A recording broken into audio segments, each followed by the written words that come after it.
The sun was setting over Pine Ridge Mountain when Jake Anderson heard the scream.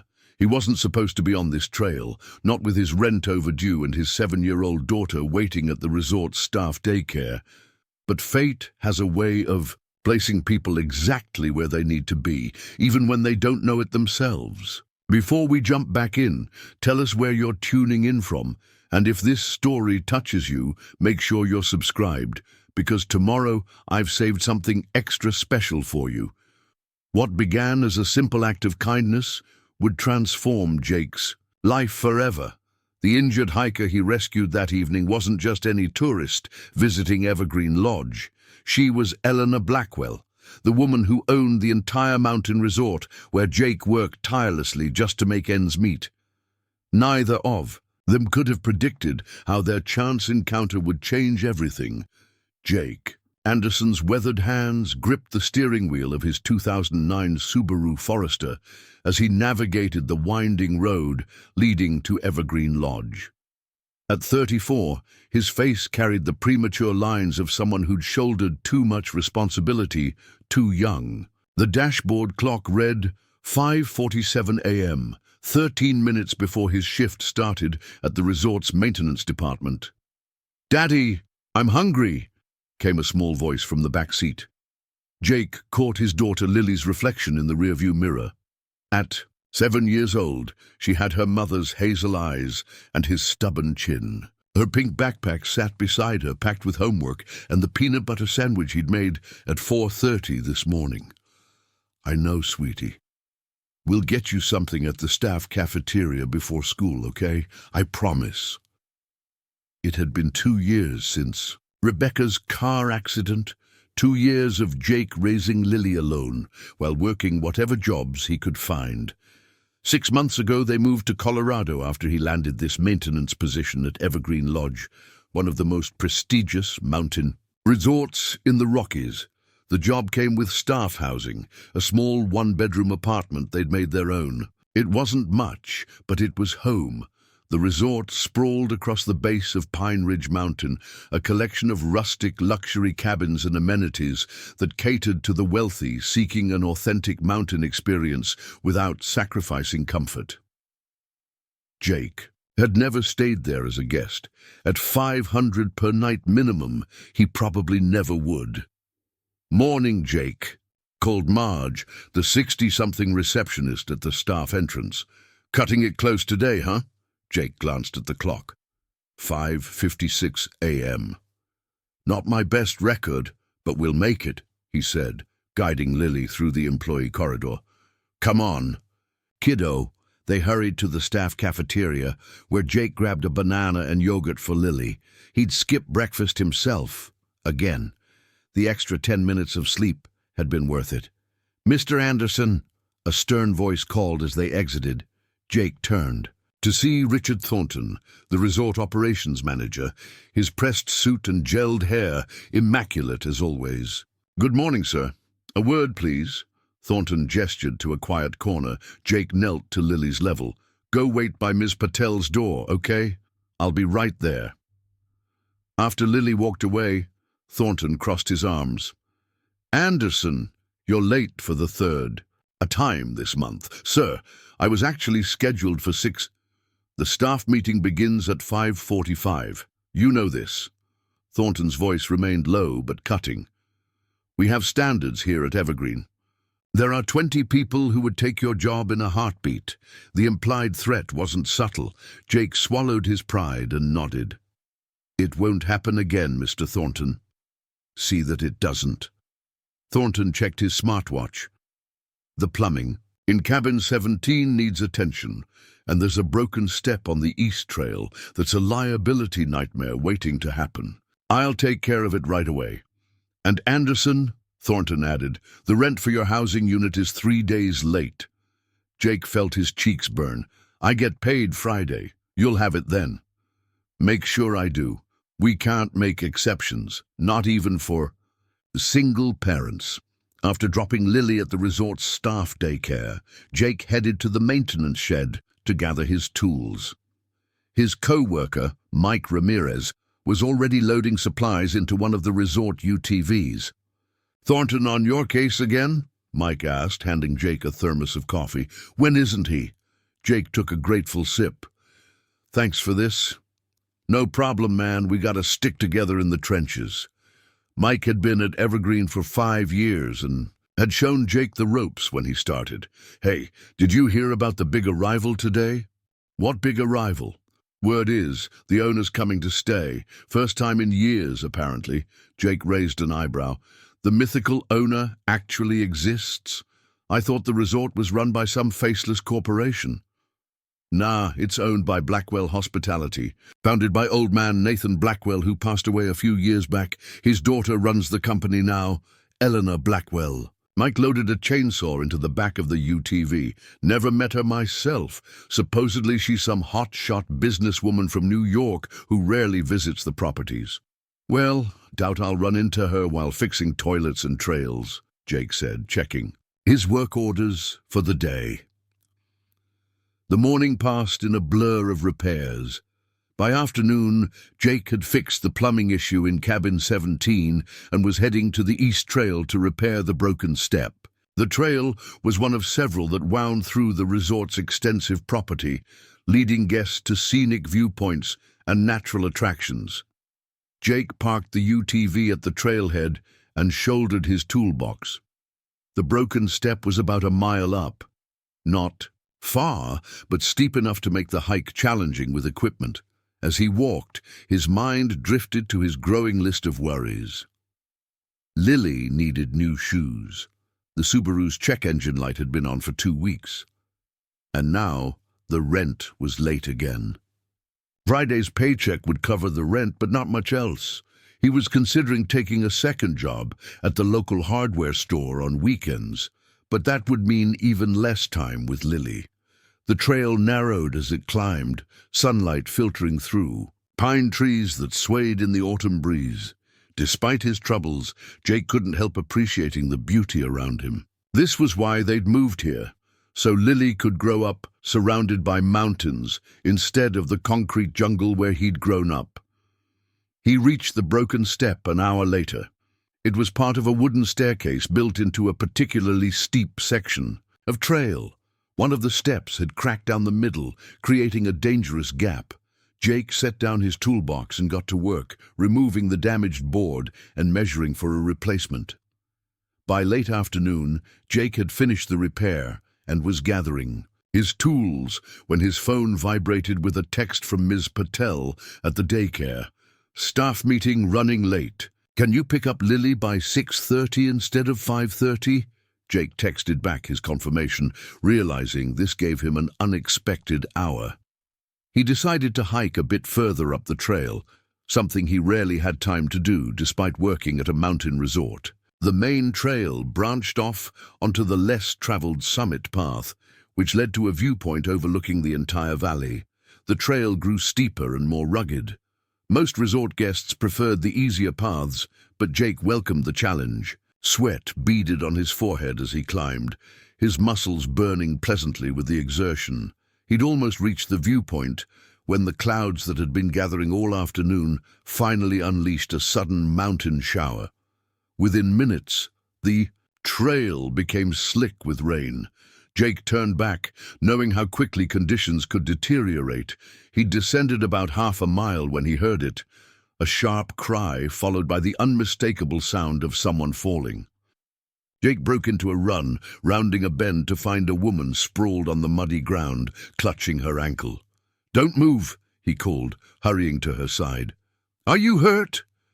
The woman looked up, raindrops mingling with the tears on her face. She appeared to be in her mid-30s, dressed in expensive hiking gear that was now covered in mud.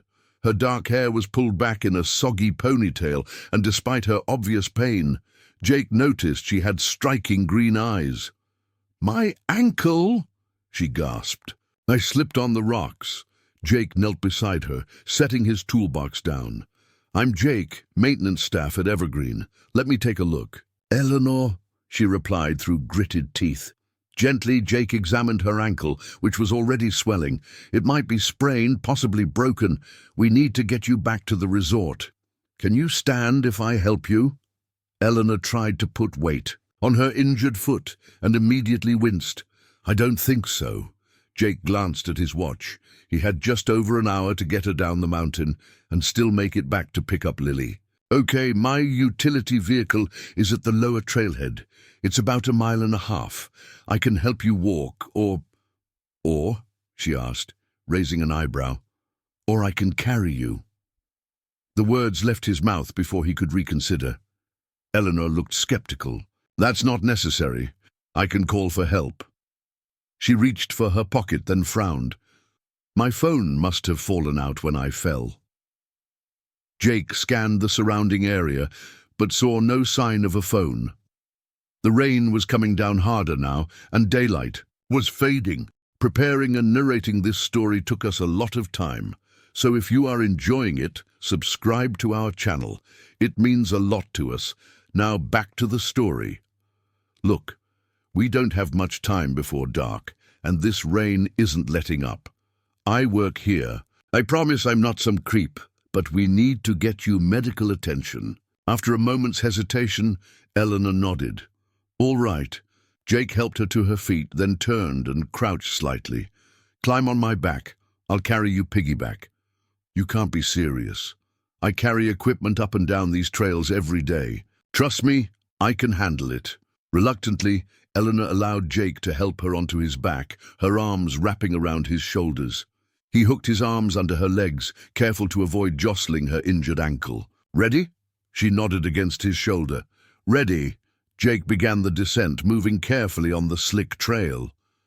Eleanor was lighter than he expected, but still, carrying another adult down a mountain in the rain was no easy task. Sweat mixed with rainwater as he navigated the path.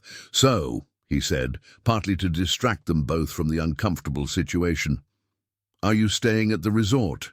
"Yes," she replied simply. "First visit?" There was a pause before she answered. "No, I've been here before." The trail narrowed, and Jake concentrated on his footing. Eleanor tightened her grip slightly. "You don't have to make conversation," she said. "Just focus on getting us down safely." "Actually, talking helps me focus," Jake replied. "Keeps my mind off how heavy you are." "Excuse me?" Her tone was sharp. "Kidding," he said with a laugh. "Bad joke. Sorry." To his surprise, he felt her body relax slightly as she chuckled. Fair enough. They continued in silence for a while, the only sounds being Jake's measured breathing and the rain pattering on the leaves above. Despite the circumstances, Jake found himself oddly aware of the woman on his back, her clean scent of expensive shampoo mingling with the earthy smell of rain, the warmth of her body against his. "You mentioned you work maintenance," she said eventually. "How long have you been at Evergreen?" 6 months, Jake replied, carefully stepping over a fallen branch. "Moved here from Chicago with my daughter." "You have a daughter?" "Lily. She's 7.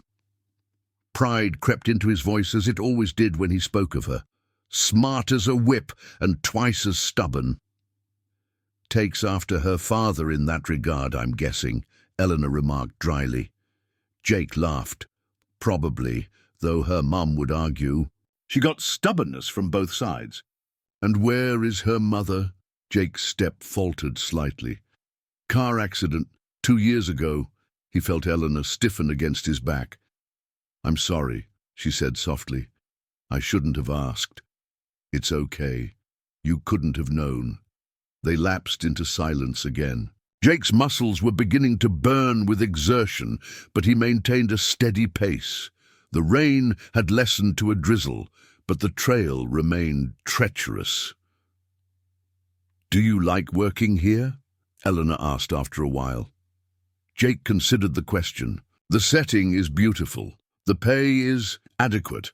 Some of the management can be challenging." "Diplomatic answer," she noted. "Well, I don't make a habit of bad-mouthing my employer to guests," he replied, with a smile she couldn't see. "Very professional," Eleanor said, and he thought he detected amusement in her voice. They were about halfway down when Jake's foot slipped on a muddy section. He managed to regain his balance, but the sudden movement caused Eleanor to gasp in pain as her injured ankle was jostled. Sorry," he said, stopping to adjust his grip. Are you okay? Fine, she said tersely, but he could feel the tension in her body. We should rest a minute. Jake carefully lowered her onto a large rock by the side of the trail. Her face was pale, her lips pressed together in a thin line. Jake checked his watch anxiously. 5:45 p.m. He still had time to get her to the resort and make it back for Lily, but it would be tight. You keep checking your watch, Eleanor observed. Do you have somewhere to be? I need to pick up my daughter by 6:30, Jake admitted. But don't worry, we have time. Eleanor frowned. I'm slowing you down. It's fine. Lily's at the staff daycare. She's safe. Jake pulled a water bottle from his pack and offered it to Eleanor.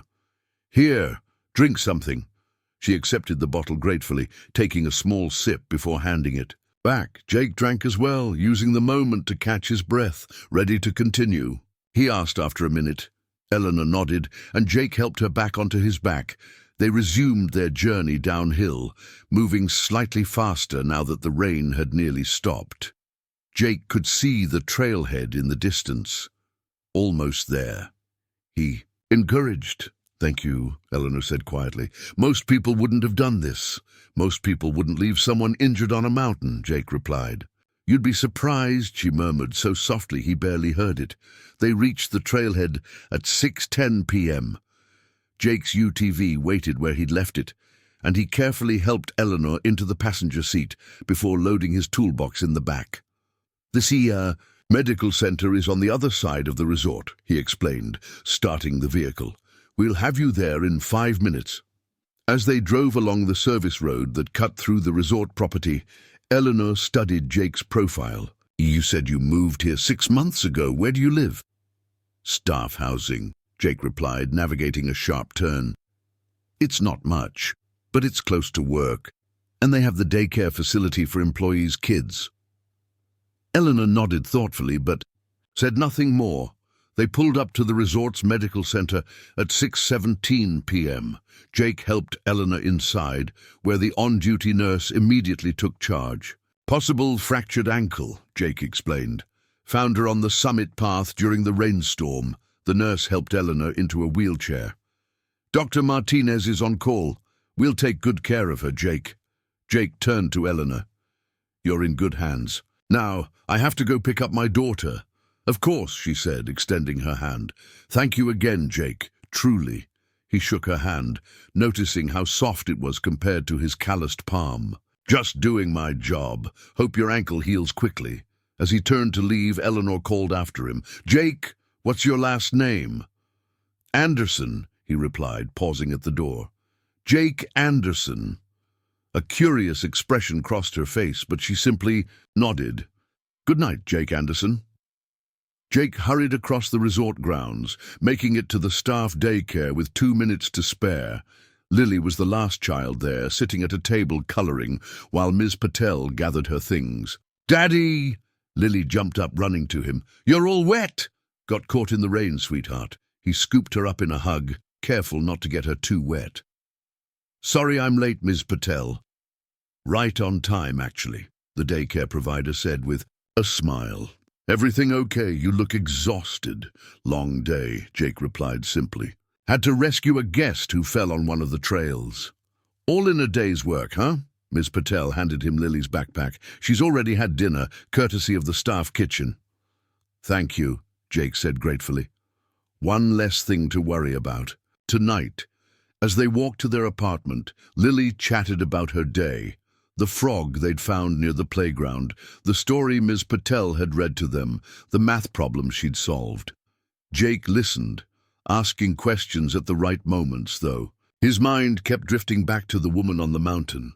There had been something about Eleanor, something in the way she carried herself, in her direct gaze and thoughtful questions. She wasn't like the typical guests who barely acknowledged the staff. And those green eyes, they'd seemed almost familiar, though he was certain they'd never met before. That night, after tucking Lily into bed, Jake sat at their small kitchen table with a cup of instant coffee, reviewing their budget for the 100th time. Even with his full-time salary and the subsidized housing, they were barely scraping by. Lily needed so much. New clothes as she grew, school supplies, activities that other kids took for granted. Jake rubbed his tired eyes. Some days it felt impossible, this balancing act of being both mother and father while working enough to provide a decent life. But when he thought of Lily's smile, her curious mind, her resilient spirit, he knew he'd climb 100 mountains if that's what it took to give her the future she deserved. Little did Jake know that his chance encounter on Pine Ridge Mountain was about to change everything, for him, for Lily, and for the mysterious Eleanor, whose true identity would soon turn their world upside down.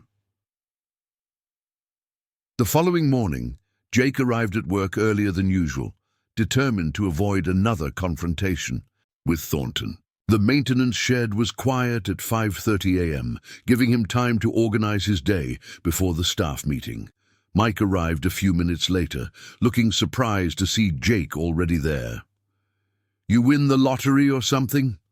Never seen you this early." "Just trying to stay on Thornton's good side," Jake replied, reviewing the day's work orders. "Speaking of which, did our illustrious owner make her grand appearance yesterday?" Mike shook his head. "Supposedly arriving today. They've been prepping the Blackwell suite for a week. You know, that massive cabin on the North Ridge that's always locked up." Jake nodded, though he'd never been inside. The Blackwell suite was off-limits to regular staff, maintained only by the head of housekeeping and Thornton himself. "Hey, heard you rescued some lady on Summit Path yesterday," Mike said, grabbing his tool belt. "Ramirez to the rescue, huh?"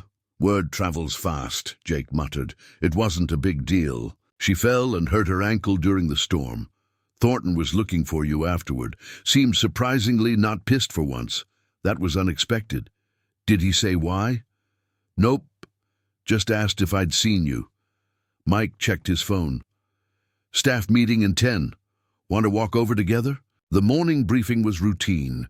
Cabin assignments, special guest requests, and the usual reminders about Evergreen's exceptional standards. Jake was about to head out when Thornton approached him. "Anderson, a word." Jake braced himself, but, to his surprise, Thornton's usual stern expression was replaced with something almost approaching respect. "I understand you assisted an injured guest on Summit Path yesterday," Thornton said. "Yes, sir. She fell during the rainstorm. Possible ankle fracture." Thornton nodded. "Well, it seems you made quite an impression. The guest specifically requested that you be assigned to assist with some maintenance issues in her accommodation." Jake blinked in surprise. "She did. Cabin 42. It's a priority request." Thornton handed him a work order. "Some issues with the heating system and a few other items. Head there immediately." Jake glanced at the order, confused. "Sir, cabin 42 is the Blackwell suite, yes." Thornton's expression was unreadable. "I'm aware." As Jake walked toward the North Ridge, the significance sank in. The woman he'd carried down the mountain was staying in the owner's private suite, which meant... "No way," he muttered to himself. Eleanor wasn't just any guest. She had to be Eleanor Blackwell, the resort's owner. The Blackwell suite stood apart from the other accommodations, nestled against the mountainside with panoramic views of the valley. It was less a cabin and more a luxury mountain home, with floor-to-ceiling windows and a wraparound deck. Jake had only ever seen it from a distance. He hesitated at the front door, then rang the bell. A moment later, it swung open to reveal a middle-aged woman in a housekeeper's uniform. "Mr. Anderson, I'm Maria, the head housekeeper. Please come in. Ms. Blackwell is expecting you." The interior of the suite was even more impressive than the exterior. Vaulted ceilings, stone fireplace, custom furniture that managed to look both rustic and expensive. Jake felt distinctly out of place in his work clothes. "She's in the study," Maria said, gesturing down a hallway. "First door on the right."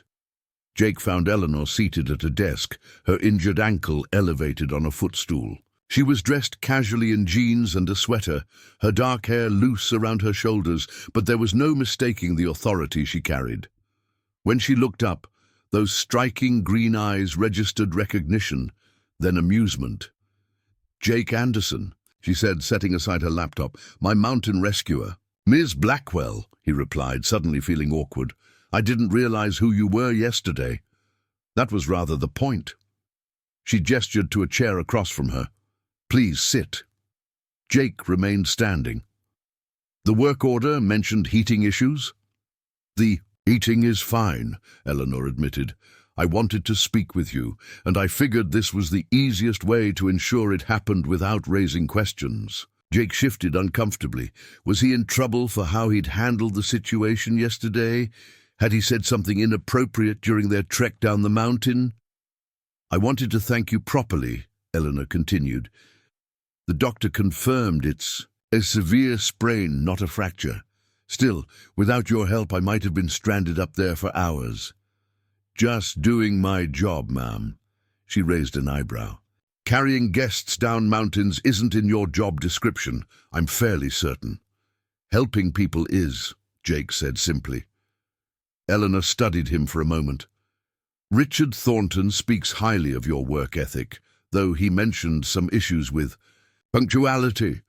Jake tensed. So this was a performance review after all.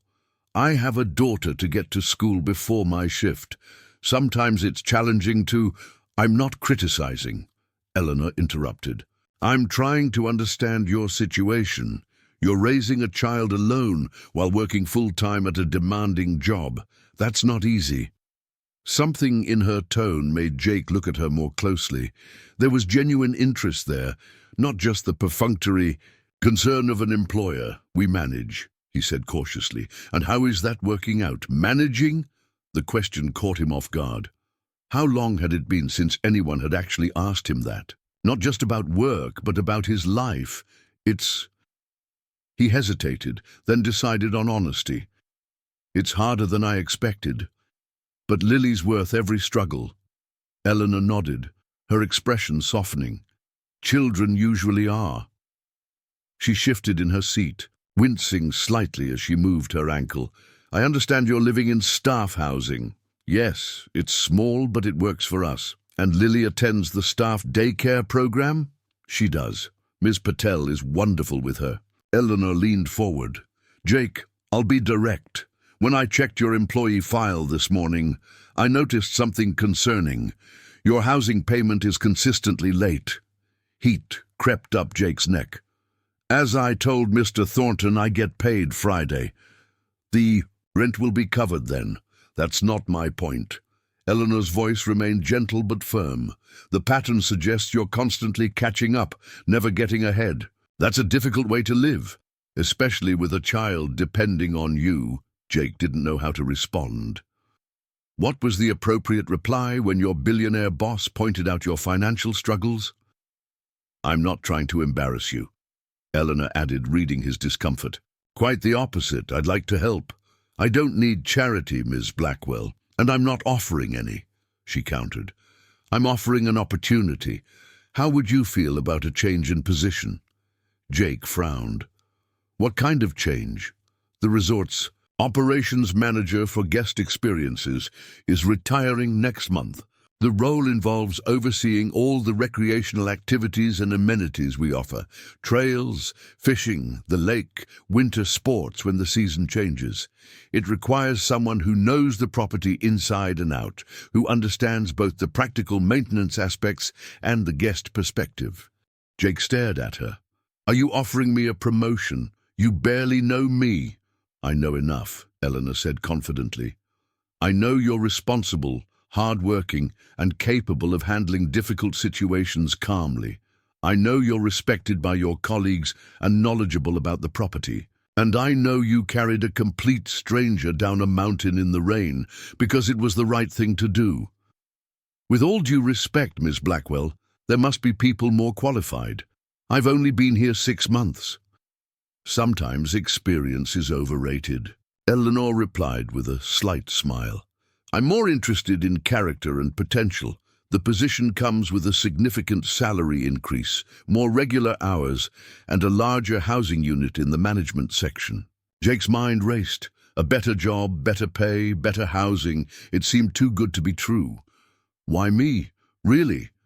Eleanor was quiet for a moment, then spoke with careful precision.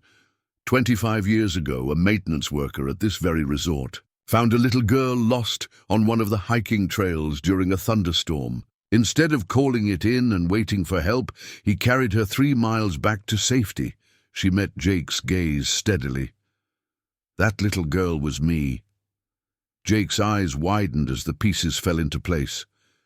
You knew who I was when you told me your name. On the trail, not initially, Eleanor admitted, but when you introduced yourself as Jake Anderson, maintenance staff, it was too similar to ignore. I confirmed it by checking the employee records. Your father was James Anderson, wasn't he? He worked here from 1995 to 2008. Jake nodded slowly, memories flooding back. His father had often taken him to work during school breaks. Dad loved this place. He used to tell stories about the guests he'd helped over the years. I never knew one of them was you. He probably didn't make the connection either. Nathan. Blackwell, my father, kept our involvement with the resort very private, but he never forgot your father's kindness. Eleanor's expression softened. When he learned James Anderson's son was now working here, it felt like life coming full circle.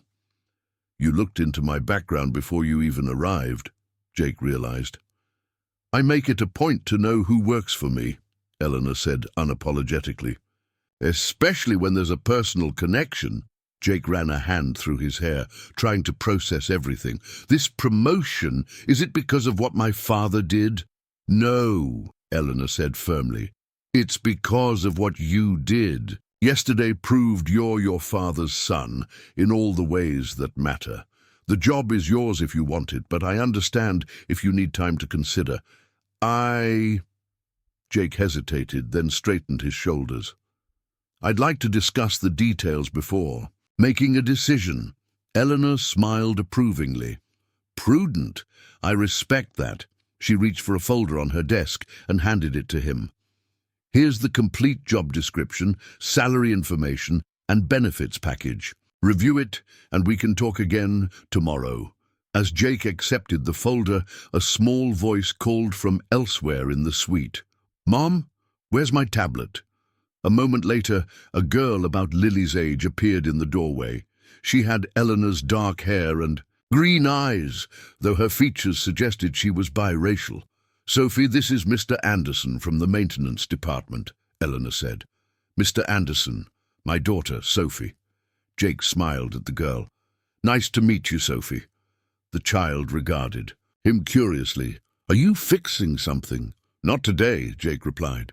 Just talking with your mom about work. Sophie nodded, seemingly satisfied with the explanation. Mom, can I go explore? Maria said there's a cool treehouse by the lake. Not alone, Eleanor said firmly. Wait until Drew gets here. But I'm bored, Sophie complained. Jake saw an opportunity. My daughter's about your age. She'll be at the staff daycare until this afternoon. Maybe you two could play together sometime? Sophie's face lit up. Can we, Mom? Please? Eleanor looked surprised, but not displeased. We'll see. For now, why don't you read in the living room while Mr. Anderson and I finish our conversation? After Sophie left, Eleanor turned back to Jake. That was thoughtful of you. Sophie doesn't meet many children while we're traveling. Lily's always happy to make new friends, Jake said. And she's a great tour guide. She knows every hidden spot on the resort grounds. I imagine she does. Eleanor's expression turned reflective. It's not easy being a single parent, is it? No, Jake agreed. But I'm guessing you understand that better than most. Eleanor nodded. Sophie's father died when she was 3. Car accident. The parallel to his own situation wasn't lost on Jake. I'm sorry. Life happens, Eleanor said with quiet resignation. We adapt. She glanced at her watch. I've kept you too long. You have actual work to do, I'm sure. Jake stood. I should get back. Thank you for the opportunity, Miss Blackwell. I'll review the information and give you my answer tomorrow. Eleanor, please, she corrected. And Jake, whatever you decide, your father would be proud of the man you've become.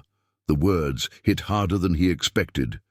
Jake nodded, not trusting himself to speak, and left the suite. Outside, he leaned against the railing of the deck, taking deep breaths of the mountain air. The folder in his hands represented everything he'd been working toward.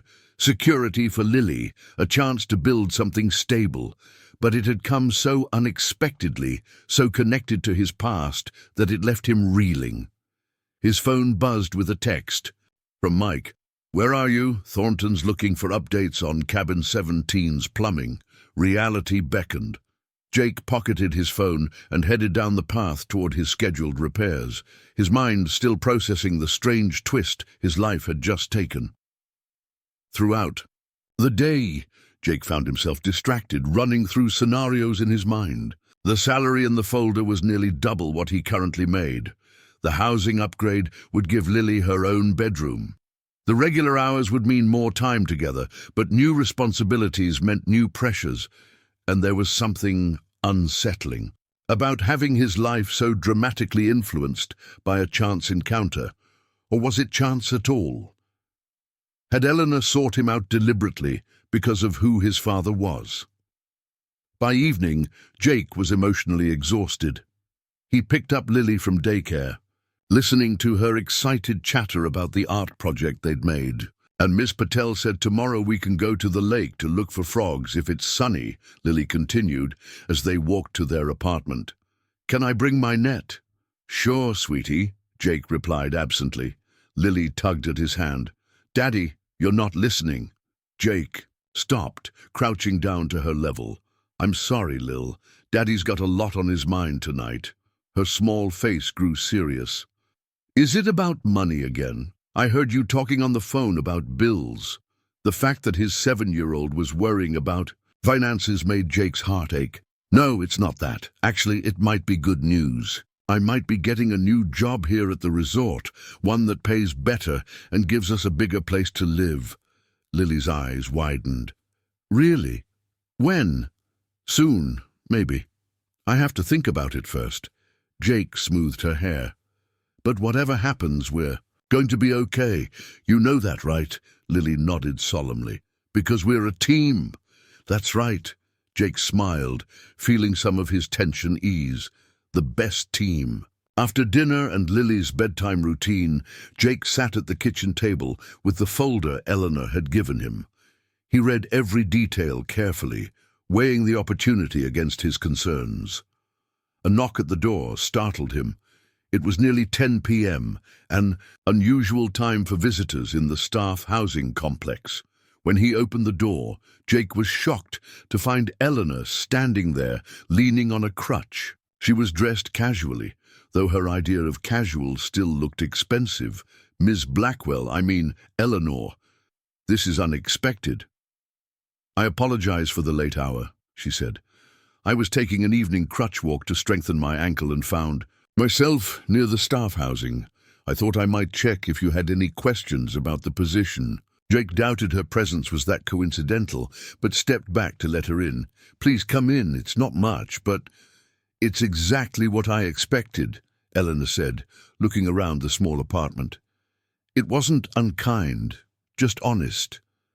Jake was suddenly self-conscious of the cramped space, the second-hand furniture, Lily's toys neatly stacked in a corner of the living room that doubled as her bedroom. Would you like some coffee? I'm afraid instant is all I have. That can be arranged. The resort boutique has children's clothing. Consider it a signing bonus. Eleanor held up a hand when Jake began to protest. It's a business expense, Jake. I need my new manager and his daughter to make a good impression. That way, it was hard to argue. What time should we arrive? 6 o'clock. Cocktails first, dinner at 7. Eleanor handed him a resort credit card. For Lily's outfit, and something for yourself as well, if needed. Jake's pride warred with practicality. Finally, practicality won. Thank you. We'll be there at 6. When Jake picked up Lily from daycare that afternoon, she was bubbling with excitement about her new friend. Sophie has been to Paris, Daddy. She's been on an airplane 12 times, and she has a nanny named Bianca who speaks Spanish, and she's teaching Sophie how to say things like por favor and gracias. Sounds like you two had fun, Jake said, guiding her toward the resort boutique. She invited me to her house for dinner, Lily continued. She said her mom is your boss and that we might be moving next door to them. Is that true? Not exactly next door, Jake clarified. But we are having dinner at their place tonight, and we are moving to a bigger apartment, closer to where they stay when they're here. Lily's eyes grew even wider at the boutique's selection of children's clothing. Under the helpful guidance of the saleswoman, they selected a pretty blue dress with matching shoes for Lily and a charcoal grey blazer and new dress shirt for Jake to wear with the only decent pair of pants he owned. We look fancy, Lily declared as they examined their reflection in the apartment's small bathroom mirror that evening. Jake had to agree. With her hair neatly brushed and wearing her new dress, Lily looked adorable. He'd trimmed his beard and combed his hair, and the new blazer transformed his appearance from maintenance worker to management material. Remember your manners tonight, he reminded her as they walked to the Blackwell suite. These are important business people Ms. Blackwell is meeting with. Sophie said there's going to be chocolate cake, Lily replied, her priorities clear. The deck of the Blackwell suite had been transformed since morning. Twinkling lights hung overhead, patio heaters warded off the evening mountain chill, and a long table was elegantly set for dinner. Staff moved efficiently, arranging last-minute details. Maria, the head housekeeper, greeted them at the door. Mr. Anderson, Miss Lily, welcome. Ms. Blackwell and the guests are on the deck. Jake felt a flutter of nervousness as they stepped outside. He recognized Thornton standing with a group of well-dressed people, champagne flute in hand. The operations manager did a double-take when he spotted Jake, confusion evident on his face. Eleanor noticed their arrival and made her way over, moving more easily with a walking boot replacing yesterday's crutch. She wore a simple but obviously expensive black dress, her dark hair swept up elegantly. Jake, Lily, I'm so glad you could make it. Her smile included them both. Sophie has been watching you. As if on cue, Sophie appeared, wearing a dress remarkably similar to Lily's, though in purple instead of blue. The girls immediately gravitated toward each other. Can we go see the fish pond? Sophie asked her mother. Please, I'll be careful of your flowers this time. Eleanor nodded. Stay where Bianca can see you. She gestured to a young woman hovering discreetly nearby, who followed the girls to a small ornamental pond at the edge of the deck. They've become fast friends, Eleanor observed, watching the children with a smile. Sophie doesn't get many opportunities for that. Neither does Lily, Jake admitted. Moving so often has made it hard for her to form lasting friendships. Eleanor turned to him, her expression thoughtful. Perhaps that will change now. She gestured toward the group of guests. Come, let me introduce you. Jake followed her, acutely aware of the curious glances from the assembled business people. Thornton's expression had shifted from confusion to something approaching suspicion. Everyone, I'd like you to meet Jake Anderson, Eleanor announced. He's joining our management team as the new operations manager for guest experiences. Handshakes and introductions followed.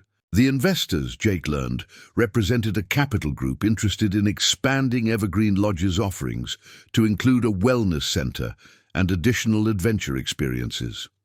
Jake brings valuable insights from his time working directly with our facilities and guests, Eleanor explained, seamlessly incorporating him into the conversation. He'll be instrumental in designing experiences that highlight the natural beauty of our property, while ensuring operational excellence. Jake was surprised by her confidence in him, a man she barely knew. Yet, as the evening progressed, he found himself contributing naturally to the discussion, drawing on his intimate knowledge of the resort's trails and facilities to address the investors' questions. Dinner was served at a long table overlooking the valley, the lights of the resort twinkling. Below, as darkness fell, Lily and Sophie were seated together at one end, giggling over some shared secret. Jake noticed how at ease his daughter seemed in these luxurious surroundings, adaptable, just like him. Mr. Anderson, one of the investors, addressed him as servers. Cleared the main course. Eleanor tells us you have some innovative ideas for expanding the resort's winter programs. We'd be interested to hear them. Jake glanced at Eleanor, who nodded encouragingly. He hadn't prepared for this, but found himself speaking confidently about concepts he'd been considering since his arrival. Evergreen has focused primarily on passive winter experiences, the beauty of snow-covered mountains, fireside relaxation. That's valuable, but there's untapped potential for active engagement with the winter environment. He outlined his vision for expanded snowshoe trails, guided winter wildlife watching, and ice fishing experiences on the mountain lake. Many guests want more than just skiing. They want meaningful connections with nature, especially in winter. The investors seemed impressed, asking follow-up questions that Jake handled with growing confidence. Even Thornton watched him with reluctant respect. As dessert was served, the promised chocolate cake that had Lily and Sophie exclaiming with delight, Jake caught Eleanor observing him, her expression unreadable but intense. Later, as the evening wound down, Bianca took the sleepy children inside, while the adults moved to the fire pit for digestives. Jake found himself standing beside Eleanor at the stone railing overlooking the valley. "You were impressive tonight," she said quietly. "The investors are sold on your vision." "I was just speaking from observation," Jake replied. "Nothing revolutionary. Sometimes the best insights come from seeing what's right in front of us." Eleanor sipped her brandy. "That's a rare quality, Jake. Authentic perception without agenda." The conversation shifted to lighter topics. Their daughter's instant friendship, the change of seasons coming to the mountain, Eleanor's plans for her stay at the resort. "How long will you be here?" Jake asked. "Indefinitely," she replied, surprising him. "I'd planned a brief visit, but I'm reconsidering. Sophie is happier here than she's been in months, and there are aspects of the resort operations I want to oversee directly for a while." "And your work in New York?" "The benefits of being the boss," Eleanor smiled. "I can work from anywhere. The company's Manhattan headquarters will continue functioning without my physical presence." Jake wondered if her extended stay had anything to do with their connection, but didn't dare ask. Instead, he said, "Lily will be thrilled that Sophie's staying longer." "As will Sophie." Eleanor turned to face him fully. "Jake, I want to thank you again, not just for the mountain rescue, but for accepting this position. I believe you'll bring something valuable to Evergreen that it's been missing." "What's that?" "Heart," she said simply.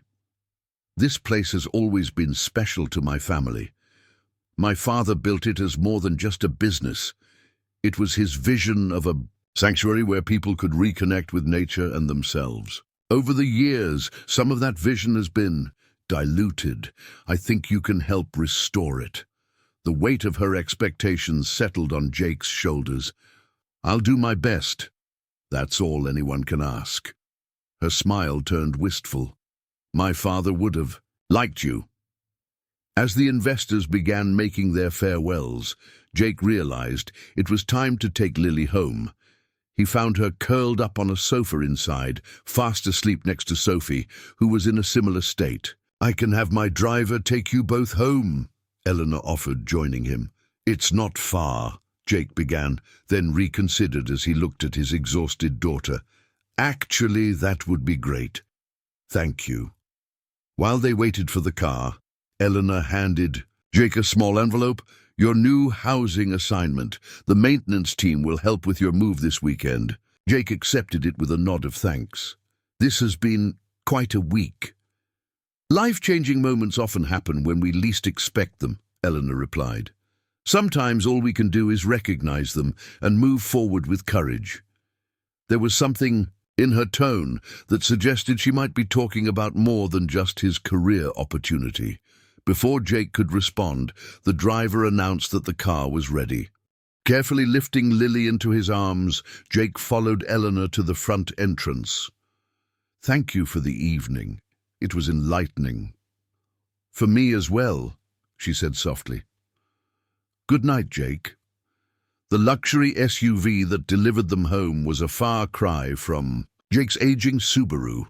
The driver insisted on walking them to their door, Lily still sleeping in Jake's arms. As Jake laid his daughter in her bed and removed her new shoes, he reflected on how dramatically their lives had changed in just 48 hours. Saturday morning dawned clear and crisp. Jake had the day off, dedicated to their move to the new apartment. He was surprised to find not only the maintenance team waiting to help, but Sophie and Bianca as well. "Mom said we could help you and Lily move," Sophie announced importantly. "I brought cookies from the restaurant." Lily, delighted by the unexpected assistance, took charge of showing Sophie their possessions as they were packed. The girls chatted away, debating the optimal arrangement of Lily's stuffed animals in her new room. The management housing area was on the eastern edge of the resort property, closer to the main lodge, but still nestled among pine trees. Jake was stunned when they pulled up to their new home. Not an apartment as he'd expected, but a small standalone cabin with a covered porch. "There must be some mistake," he said to Mike, who was helping with the move. "This can't be ours." Mike checked the paperwork. "Cabin 7, management housing. This is it, man." The interior was simple but beautiful. Hardwood floors, large windows, a stone fireplace in the living room. Most importantly, there were 2 proper bedrooms, a full kitchen, and even a small office nook. "Daddy, it's huge!" Lily exclaimed, running from room to room. "Sophie, come see my bedroom!" As the girls explored, Jake noticed the cabin was already partially furnished with basics: beds, a dining table, a comfortable-looking sofa. There was even a desk in the office area with a new laptop, a note propped against the screen. "For resort business. Welcome to the team, Saibi." By afternoon, they were mostly settled. Mike and the maintenance crew had departed, but Sophie remained, she and Lily deeply engaged in arranging a reading nook in Lily's new room. A knock at the door revealed Eleanor, walking with only a slight limp now. "I thought I'd check how the move is progressing," she said, though Jake suspected she'd really come to collect Sophie. "Almost done," Jake replied, inviting her in. "Though I have to say, this is far more than I expected." Eleanor glanced around, approvingly. "This cabin has traditionally been assigned to the guest experiences manager. It makes sense. You'll often host special visitors, conduct planning meetings here. Still, it's generous." "It's practical," Eleanor countered, though her smile softened the businesslike response. "How's Lily adjusting? See for yourself." Jake gestured toward the sound of girlish laughter coming from the bedroom. They found the girls surrounded by books, having emptied one of Lily's boxes onto the floor. "Sophie, are you helping or creating more chaos?" Eleanor asked, amusement clear in her voice. "We're organizing by color," Sophie explained seriously. "It's more aesthetic." "Well, don't. Let us interrupt your aesthetics." Eleanor turned back to Jake. "Would you and Lily join us for an informal dinner tonight, just the 4 of us? I thought we could grill on your new deck, a kind of housewarming." The invitation felt personal rather than professional. Jake hesitated, only briefly before accepting. "We'd like that, though I should warn you, I haven't had a chance to shop yet." "Already handled," Eleanor assured him. "Part of the moving service includes stocking your kitchen basics, and I may have added a few special items when I heard about the move." Jake shook his head, still adjusting to this new reality where his employer took such personal interest in his well-being. You think of everything. Not everything, Eleanor replied with unexpected candor. But I'm trying to be more present in the things that matter. That evening, as Jake grilled steaks on his new deck, while Eleanor prepared a salad in his kitchen, he was struck by the domesticity of the scene. Lily and Sophie were playing an elaborate game involving stuffed animals and fairy tales, their voices drifting through the open windows. This feels surreal, Jake admitted as Eleanor joined him outside with glasses of wine. A week ago, I was fixing broken steps and worrying about making rent. Life pivots quickly sometimes. Eleanor leaned against the railing, the setting sun, casting a golden glow across her features. When I came to Evergreen, I expected a brief operational review, some meetings with potential investors, and then back to New York. I never anticipated. She trailed off, and Jake found himself curious about what she'd left unsaid. Never anticipated what? Eleanor met his gaze, something vulnerable flickering in her eyes. Finding connections that make me reconsider my priorities. Before Jake could respond, the girls burst onto the deck, hungry and full of stories about their day. The moment passed, but Jake carried the echo of her words through dinner and into the evening as they sat around a small fire in the outdoor pit, making s'mores under a canopy of stars. Later, after the girls had fallen asleep on the sofa watching a movie, Jake found himself alone with Eleanor on the deck again, the mountain night silent around them. "Thank you," he said simply. "For everything." Eleanor's smile was soft in the firelight. "Sometimes the universe has a way of bringing things full circle, Jake Anderson. My father always said there were no coincidences on the mountain, only paths crossing exactly when they were meant to." As she looked up at the star-filled sky, Jake wondered if this unexpected connection between them, bridging past and present, employer and employee, two single parents on different trajectories, might indeed be something the universe had orchestrated for reasons neither of them fully understood yet. Whatever lay ahead, Jake knew with certainty that the mountain had changed both their lives in ways that went far beyond a chance rescue on a rainy trail. 2 weeks into his new position, Jake was finding his stride. The transition had been smoother than expected, partly because he already knew the resort inside out, and partly because Eleanor had ensured he received comprehensive training from the departing manager. This morning, he stood at the edge of the lake, watching as a group of guests participated in a sunrise yoga session, one of several new activities he'd implemented. The instructor led participants through gentle movements as the first golden rays reflected off the water. "This was an excellent addition," said a voice beside him. Eleanor approached, 2 coffee cups in hand. She offered one to Jake. "Thanks," he said, taking a grateful sip. "It's been popular. We've had to add a second class 3 days a week." Eleanor nodded approvingly. The guest satisfaction surveys show it. Meaningful experiences in nature, exactly what we discussed. Jake had quickly discovered that Eleanor was hands-on in her management style. Rather than returning to New York after the investor meeting, she'd remained at Evergreen, working from the resort and implementing changes alongside him. They often found themselves collaborating late into evenings, planning expansions to the experiential programs.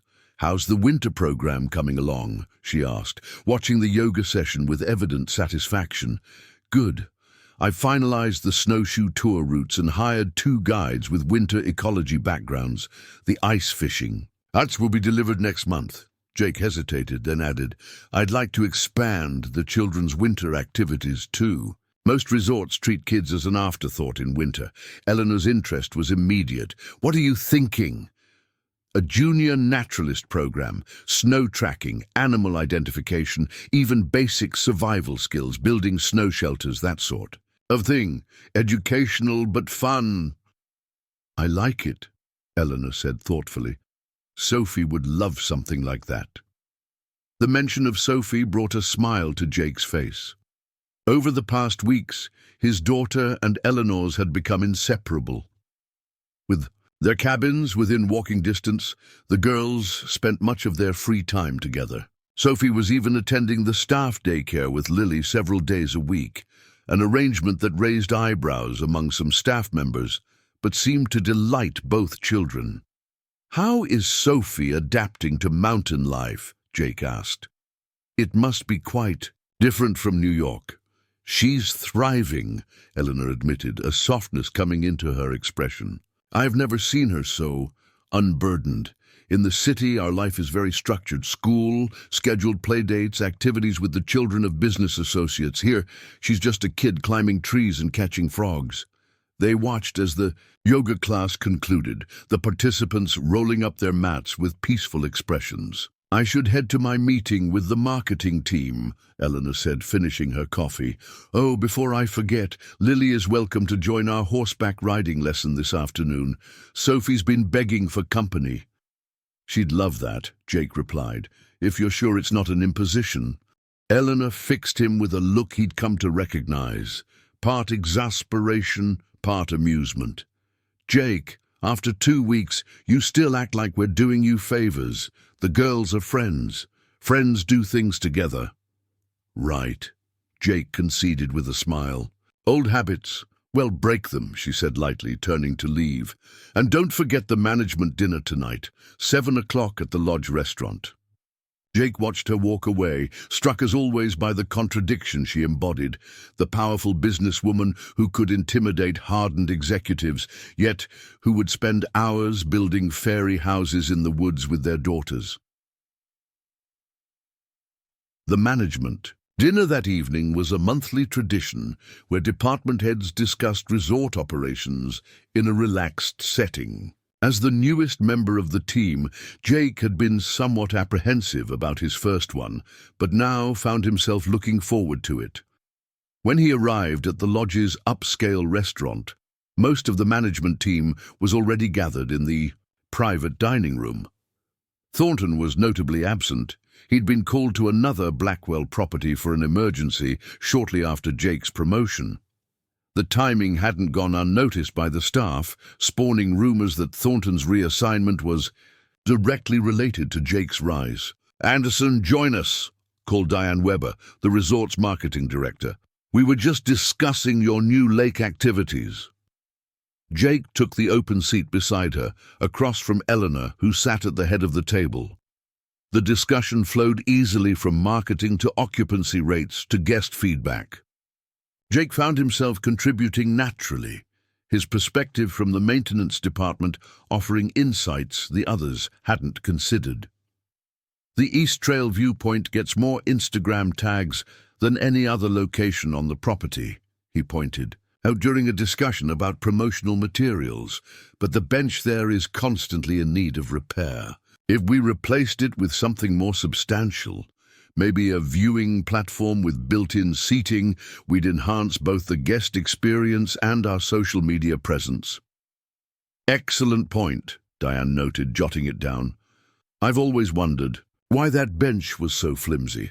"Budget constraints during the original construction," explained Howard Chen, the facilities director. "But Jake's right, an upgrade is overdue. I can have designs prepared next week." Eleanor observed the exchange with evident satisfaction.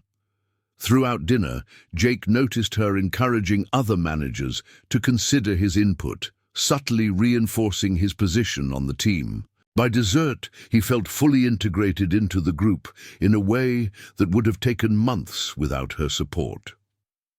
As the evening wrapped up, Eleanor addressed the team. "Before we conclude, I want to share some news.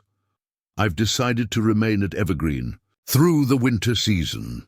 Murmurs of surprise circulated around the table. Eleanor rarely stayed at any single property for more than a few weeks. "The developments we're implementing require closer oversight," she continued. "Additionally, I find the environment conducive to both work and personal well-being. Sophie has enrolled in the local school for the fall semester and will be based primarily here while maintaining our regular travel schedule to other properties." Jake tried to mask his surprise. Eleanor hadn't mentioned this decision to him, despite their frequent planning sessions. The news shifted something in his perception of her presence, from temporary visitor to semi-permanent fixture in the community they were building. After the dinner concluded, Eleanor caught up with him in the parking lot. "Walk with me a moment?"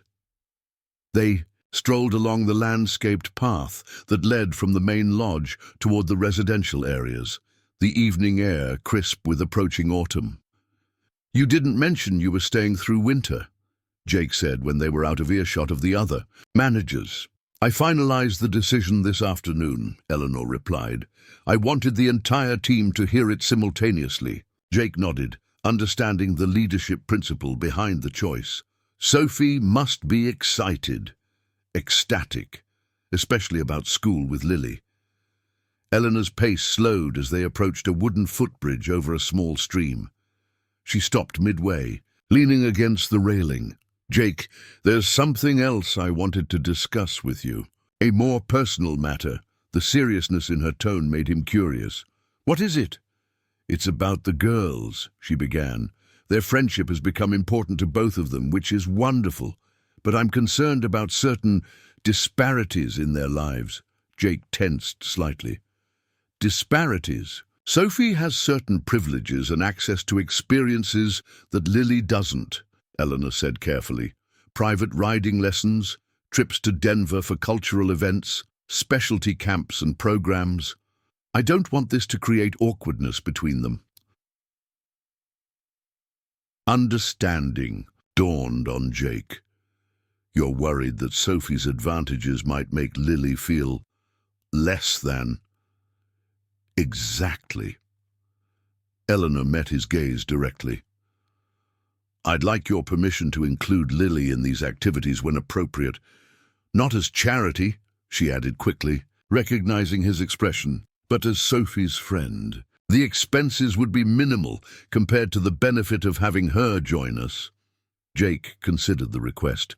His instinct was to refuse. Pride had been his companion too long to easily dismiss it. Yet he thought of Lily's face, lighting up at new experiences, opportunities he couldn't provide on his own. "I appreciate your thoughtfulness," he said finally. "I don't want to deprive Lily of experiences because of my pride. But I need to contribute somehow." Eleanor nodded, seeming to have anticipated this response. "What if we approach it as an exchange? Sophie benefits enormously from Lily's friendship and her different perspective. Perhaps you could teach them both some of your practical skills, building things, identifying plants and wildlife. Sophie needs more of that in her life." The suggestion felt right, maintaining dignity while allowing both girls to benefit. "I can work with that." "Good." Eleanor's smile held relief. "There's one more thing. My sister and her family are visiting next weekend from California. They have twins about the girl's age. I'm hosting a family barbecue on Saturday. I'd like you and Lily to join us." The invitation caught Jake off guard. This wasn't a business dinner or a play date for the girls. This was Eleanor introducing them to her family, crossing the increasingly blurry line between professional and personal. "Are you sure that's appropriate?" he asked carefully. Eleanor's expression turned thoughtful. 6 months ago, I would have maintained strict boundaries between my business and personal life. But being here, watching Sophie flourish with Lily, seeing how your perspective has already transformed aspects of the resort," she paused, choosing her words deliberately. "I'm beginning to question whether those rigid separations serve any purpose beyond reinforcing artificial hierarchies." It was the most philosophical he'd heard her sound, revealing a reflective side beneath her efficient business exterior. "Besides," she added with a lighter tone, "my sister specifically asked to meet this maintenance man who's suddenly so important to my workaholic sister." Her words, not mine. Jake couldn't help laughing.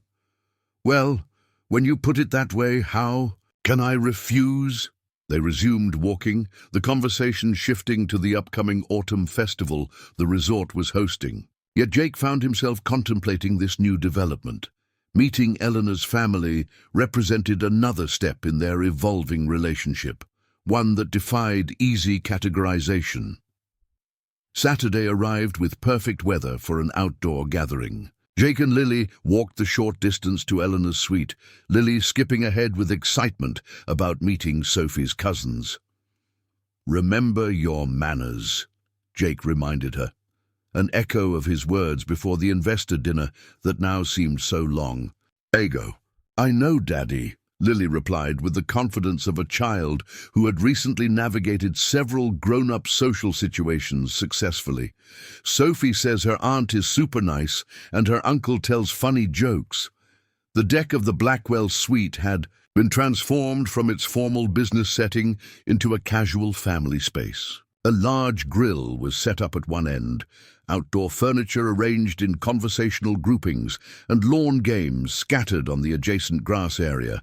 Eleanor greeted them warmly, dressed more casually than Jake had ever seen her in jeans and a simple blue blouse. "I'm so glad you could come. Sophie's been watching for you since dawn." "Lily too," Jake admitted. She laid out 3 different outfits before deciding on this one. "Well, she looks perfect," Eleanor said, giving Lily a genuine smile. "Sophie and the twins are down by the creek catching minnows. Why don't you join them?" As Lily ran off, Eleanor led Jake to a seating area where a woman who strongly resembled her sat with a man Jake assumed was her husband. "Jake, this is my sister Olivia and her husband Mark. This is Jake Anderson, our new operations manager for guest experiences." "And the mountain rescuer," Olivia added, with a knowing smile, rising to shake his hand. "Eleanor's told us the whole dramatic story." "Hardly dramatic," Jake demurred. "Just being in the right place at the right time." "Sometimes that's all it takes to change a life trajectory," Mark observed, offering Jake a beer from a nearby cooler. The conversation flowed easily as other guests arrived. Eleanor's personal assistant from New York, the resort's head chef and his wife, and a couple Jake recognized as longtime friends of the Blackwell family who owned a neighboring property. What struck Jake most was how different Eleanor seemed in this setting, more relaxed, quicker to laugh, engaged in conversations that had nothing to do with business metrics or strategic planning. When the children returned from the creek, muddy, but triumphant with their collection of tiny fish in mason jars, she didn't flinch at their dirty hands and faces, instead examining their treasures with genuine interest. "She's different with you, you know," Olivia said quietly, joining Jake at the grill where he was helping Mark with the burgers. "I'm sorry?" "Eleanor," Olivia clarified, nodding toward her sister, who was now helping the children release their minnows back into the creek. "I haven't seen her this present, this connected in years." Jake wasn't sure how to respond. "We've been working closely on some new resort programs. She's very hands-on." Olivia gave him a look that suggested she wasn't buying the purely professional explanation. "My sister has always been brilliant at business. Our father made sure of that. But after David died, Sophie's father, she retreated into work completely. It became her identity, her protection." "That's understandable," Jake said, thinking of his own response to losing Rebecca, throwing himself into providing for Lily, using work and responsibility as anchors in a world suddenly unmoored. "Of course," Olivia agreed, "but walls that protect are also isolate. This is the first time in 3 years I've seen her truly engaged with her surroundings, with people, rather than just moving efficiently through another day." She studied Jake with frank curiosity. "I'm not sure exactly what role you've played in that shift, but I'm grateful for it." Before Jake could formulate a response, Sophie came running up, breathless with excitement. "Dad, Lily says you know how to build a fire without matches. Can you show us, please?" Jake glanced at Olivia, who smiled at the slip. It wasn't the first time Sophie had called him Dad in moments of excitement. Each time it happened, the adults pretended not to notice, understanding the complex emotions behind the error. "Sure," he agreed, grateful for the interruption. "Let me finish helping with the grill. Then we'll gather what we need." As the afternoon progressed into evening, Jake found himself continually surprised by the ease he felt among Eleanor's family and friends. These were people from a world vastly different from his own. Wealthy, connected, accustomed to privilege, yet there was an authenticity to their interactions that transcended those differences. After dinner, as dusk settled over the mountain, the group gathered around the fire pit. Jake had indeed demonstrated fire-starting techniques to the fascinated children earlier, and now a crackling blaze illuminated their circle.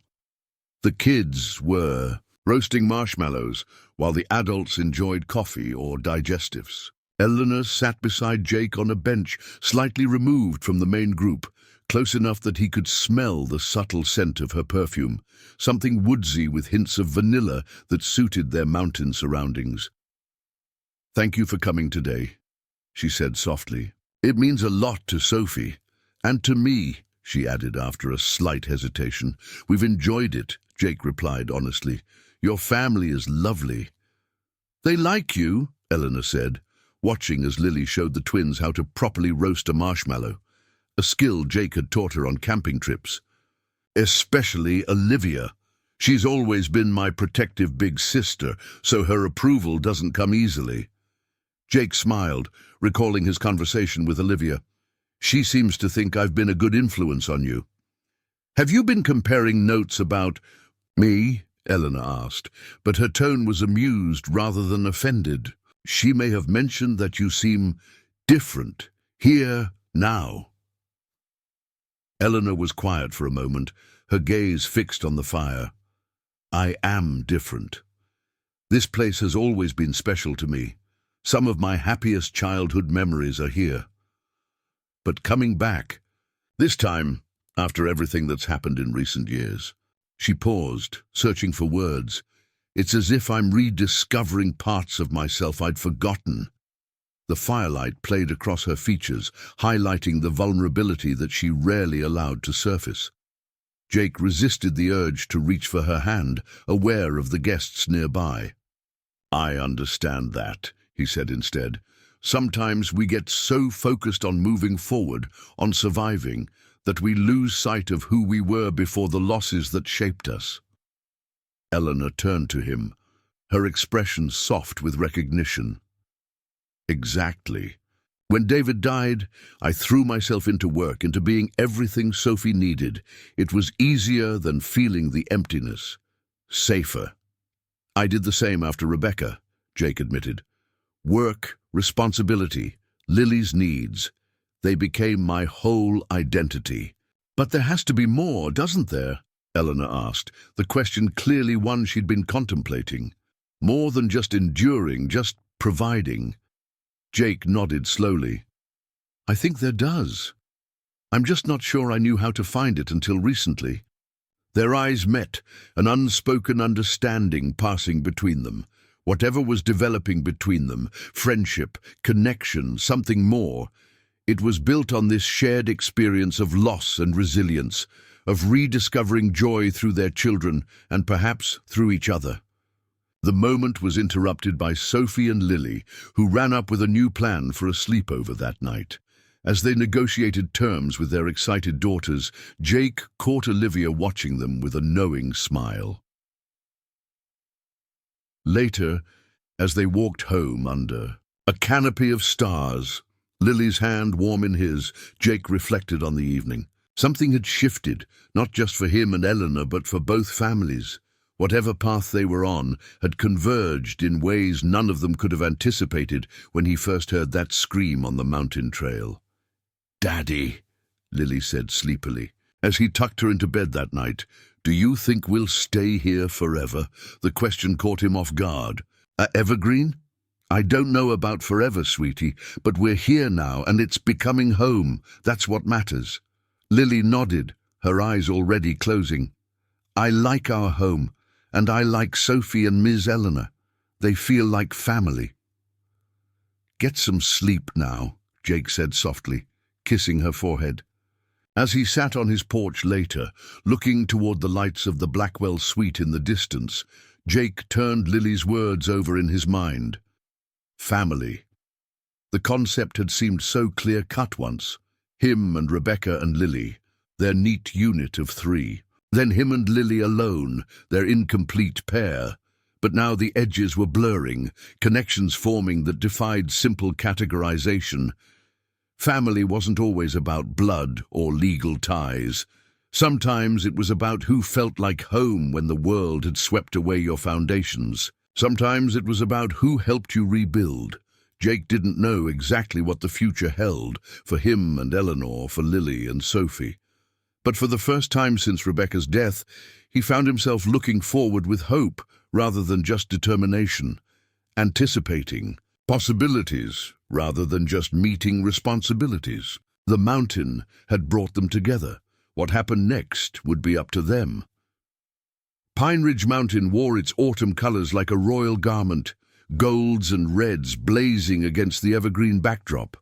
As October progressed, Evergreen Lodge transformed with the season. Harvest decorations adorned the common areas, and the activity calendar shifted to embrace fall's unique offerings. Jake stood in the early morning light, supervising the setup of the resort's first Autumn Harvest Festival. What had begun as a small weekend event in his proposal had evolved into a significant attraction under Eleanor's enthusiastic backing. Local vendors were arranging booths around the festival grounds, offering everything from artisanal cheeses to handcrafted furniture. "The hayride setup looks great," called Diane from the marketing department, clipboard in hand, as she checked off items. "And the pumpkin carving station is already drawing attention from early risers." Jake nodded his thanks, continuing his circuit of the grounds. The festival would open to guests and the local community in an hour, and everything needed to be perfect. This was his first major event as operations manager, and its success or failure would reflect directly on Eleanor's decision to promote. "Him. There you are." Eleanor's voice came from behind him. She approached with 2 travel mugs of coffee, offering one to him. This had become their morning ritual over the past weeks. Coffee and a walking meeting to start the day. "How are we looking?" "On schedule," Jake replied, accepting the coffee gratefully. "The cider press demonstration starts at 10, hay rides at 11, and the band arrives at noon." "Excellent." Eleanor surveyed the scene with evident satisfaction. "The advance bookings exceeded our projections. We're at full occupancy for the weekend." Jake took a sip of his coffee, allowing himself a moment of pride. The local attendance should be strong too. It's good for community relations. "Always thinking of the bigger picture," Eleanor noted with approval. "That's why these initiatives have been so successful." They continued their walk through the festival grounds, Jake pointing out various features, while Eleanor offered suggestions for future refinements. Their professional rapport had grown seamless over the past month, each anticipating the other's concerns and building on ideas collaboratively. "Mom, Dad!" Sophie's voice rang out as she and Lily ran toward them, bundled in autumn jackets with matching knit hats, a recent gift from Olivia. Neither adult corrected Sophie's slip this time. The girl's tendency to occasionally refer to both adults as parents had become more frequent and more comfortably received.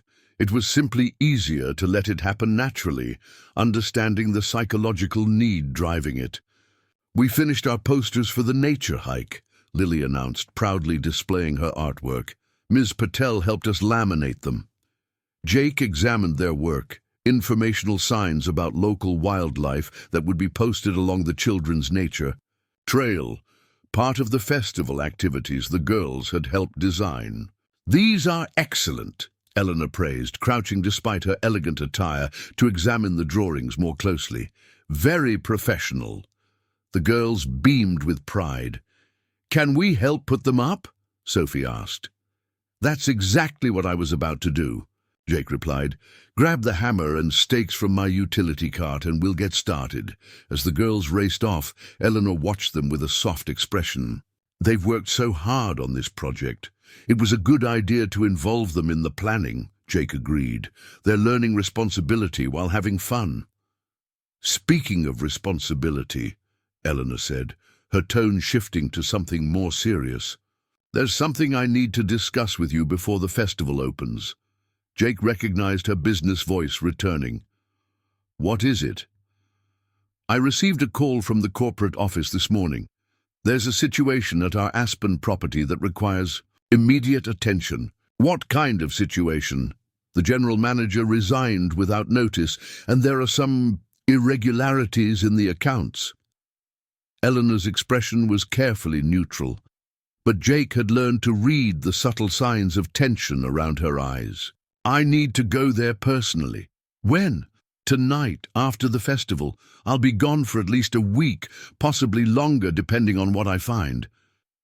Eleanor watched the girls returning with supplies.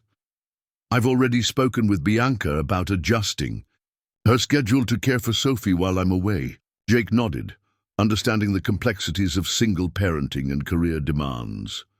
Is there anything I can do to help? Eleanor hesitated, then said, Actually, yes. I was hoping Sophie could spend some extra time with you and Lily. She'll be upset about my absence, and your daughter has a remarkable ability to boost her spirits. Of course, Jake replied without hesitation. She's welcome any time. We can handle school drop-offs and pickups too, if that helps Bianca. Relief softened Eleanor's features. Thank you. I don't like leaving her, especially now that we've established a routine here, but this situation requires my direct intervention. She'll understand, Jake assured her, and we'll keep her so busy she won't have time to miss you too much. The festival opened to enthusiastic attendance, the resort grounds filling with visitors enjoying the autumn activities. Jake found himself continuously in motion, overseeing the apple-pressing demonstration, checking on the food vendors, ensuring the hayrides ran on schedule. Throughout the day, he caught glimpses of Eleanor moving through the crowd, elegant in a burgundy sweater and boots, stopping to chat with guests and community members with the practiced ease of someone born to hospitality. Despite her impending departure, she remained fully present, her laughter carrying across the festival grounds as she judged the pie-baking contest. The girls had taken their role as junior naturalists seriously, leading small groups of children on the wildlife spotting trail they'd helped create. Jake felt a surge of pride watching Lily confidently explaining pine cone identification to a cluster of attentive kids, her natural shyness overcome by her enthusiasm for the subject. By late afternoon, the festival was in full swing. Lanterns were being lit as dusk approached, and the local band had visitors dancing on the grass. Jake paused at the edge of the grounds, taking in the scene with satisfaction. Everything was running smoothly, guests were happy, and the resort. The staff moved with the confidence of a well-orchestrated team. You should be proud, Eleanor said, appearing beside him. This is an unqualified success. We all made it happen, Jake replied, including her in the achievement. The team executed perfectly. Yes, but it was your vision. Eleanor's gaze swept over the festival. You saw the potential for something beyond the standard resort activities. You connected us to the community, to the season, to the place itself. Her praise warmed him more than he wanted to admit. It's easy to be inspired here. Eleanor checked her watch and sighed. I need to finish packing. My flight leaves in 3 hours. Do you want me to drive you to the airport? Jake offered. Thank you, but the resort car is already arranged. She hesitated, then added, Would you mind bringing Sophie to say goodbye in about an hour? I'd like her last memory before I leave to be of the festival, not watching me pack. Of course. After Eleanor departed, Jake continued overseeing the festival activities while keeping an eye on the time. As the hour approached, he gathered Lily and Sophie from their nature trail duties. Your mom needs to see you before she leaves, Sophie, he explained gently. The girl's expression fell. Does she have to go tonight? Can't she wait until after the festival? It's important business, Jake explained, but she wants to say goodbye, properly. They made their way to the Blackwell suite, where they found Eleanor in the living room, her suitcase by the door. She was on the phone, her expression serious as she discussed financial details with someone on the other end. Seeing them enter, she quickly concluded the call. "There are my favorite festival organizers," she said warmly, opening her arms as Sophie ran to her. "I heard your nature trail was the hit of the day." "We saw 3 deer and a family of rabbits," Sophie reported, clinging to her mother. "And Lily showed everyone how to identify birds by their calls." "That sounds wonderful." Eleanor smoothed her daughter's hair, meeting Jake's eyes over her head with gratitude. "I'm sorry I have to leave before the festival ends." "When will you be back?" Sophie asked, her voice small. "As soon as I can," Eleanor promised. "A week, maybe 2, but you'll be staying with Bianca, and you can spend lots of time with Lily and Jake." Sophie nodded bravely, though her disappointment was evident. "Can I sleep over at Lily's sometime while you're gone?" "If Jake doesn't mind," Eleanor replied, glancing at him. "We'd love to have you," Jake confirmed. "Maybe this weekend? We could make that fort we've been planning." The prospect brightened Sophie's mood somewhat. Eleanor hugged her tightly, then turned to Lily. "Take care of my girl while I'm gone." Lily nodded solemnly. "I promise." The resort car arrived, and Eleanor's departure was a flurry of last-minute instructions to Bianca, who had arrived to take charge of Sophie, and final hugs for her daughter. Jake stood back, giving them space for their goodbyes. As Eleanor picked up her briefcase, she paused beside Jake. "Thank you," she said quietly, "for everything." "Safe travels," he replied. "Don't worry about anything here. We've got it covered." Something flickered in her eyes. Gratitude, relief, perhaps something more. Then she was gone, the car carrying her away down the winding resort road.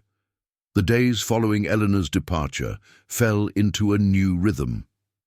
Jake balanced his expanded responsibilities at the resort with supporting Sophie through her mother's absence. The girls spent most afternoons together, either at the daycare or at Jake's cabin, where they worked on homework or played elaborate, imaginative games. "You're good with her," Bianca commented one afternoon as she picked up Sophie. "She's handling Ms. Blackwell's absence better than I expected." "Lily helps," Jake replied modestly. "They distract each other." Bianca smiled knowingly. "It's more than that.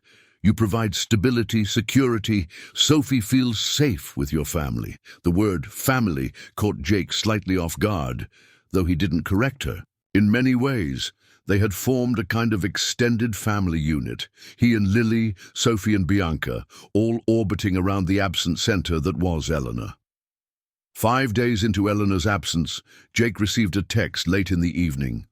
"Crisis worse than expected. Need at least another week." "How is Sophie?" he replied with a photo he'd taken that afternoon. The girls proudly displaying the blanket fort they'd constructed in his living room, where Sophie was staying for her promised sleepover. Eleanor's response came quickly. "They look happy. Thank you for this. Call tomorrow?" Their phone conversation the next day was primarily focused on Sophie and resort business, but Jake detected the strain in Eleanor's voice. "How bad is it?" he asked after they'd covered the essential updates. Eleanor sighed heavily. Financial irregularities were just the beginning. The former manager created a toxic workplace culture that's driven away key staff. Guest complaints have been ignored, maintenance issues hidden. It's a mess. "Sounds familiar," Jake remarked, thinking of his early days at Evergreen under Thornton's management. "That's what concerns me," Eleanor admitted. "If this happened at one property, it could be happening at others. I may need to conduct reviews at all our locations." "That would take months," Jake observed. "Yes." The weariness in her voice was palpable. "I'm trying to develop a remote auditing process, but some things require in-person evaluation, like finding a maintenance man carrying an injured hiker down a mountain." Her laugh was soft but genuine. "Exactly like that.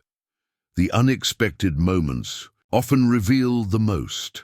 They spoke for a few more minutes before Eleanor needed to return to her meetings. Before hanging up, she said, "Jake, I can't tell you how much it means to know Sophie is in good hands. She sounds happier on the phone than I expected. She misses you, Jake assured her, but she's resilient, like her mother. That weekend, Jake took the girls hiking to a small alpine lake he'd discovered during his maintenance days. The autumn colors were at their peak, the mountain slopes a patchwork of amber and crimson against the deep green of the pines. My mom would love this, Sophie said, as they sat by the lake eating the picnic lunch they'd packed.